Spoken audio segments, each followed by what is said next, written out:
ስጠኝ የመቶ 250 ነው የምትሰጠኝ 250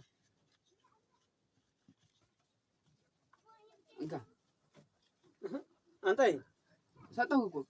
አንድ እኮ ነው የሰጠኝ እሱ እኮ ሁለት ነው ገብቶኛል 50 ሲሆን እሱ 100 ኧረ እሱ ሁለት ነው ይሄ አንድ እኮ ነው ስጠኝ እሱ ገብቶኛል 50 እና 50 ሲደመር 100 ነው የሚሆነው እኮ ነው አንተ እኔ አልፈልግም እኔ አንተ ብሬ ቆይ አይደለም ተረጋጉ እኔ ሁለት ሰጠሁት ለሱ እሱ ደግሞ አንድ ነው የሰጠኝ እኮ 50 ይሄ ሁለቱ ማለት ነው እሱን አንዱ ነው የሚሆነው እኔ ዝርዝሩ ነው ልታምታቱኝ ነው አንተ ብሬ ነሽ ኧረ አንተ እንካ ይሄን ትክክል ነኝ እኮ ለሰው የምሰጠው ሁለት እኮ ነው የሰጠሁት ሁለት ወረቃ ገብቶኛል ያዩ ሁለት ወረቃ ሰጠሁት እሱ አንድ ወረቃ ሰጠኝማ ስለዚህ ለኔም ሁለት ወረቃ ያንጣ አለበለዚያ ብሬን ሰጠው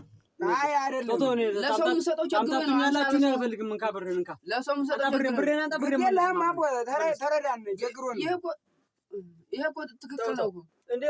በሁለት ብር እንዴት አንድ ወረቃ ይሰጠኛል በሁለት ወረቃ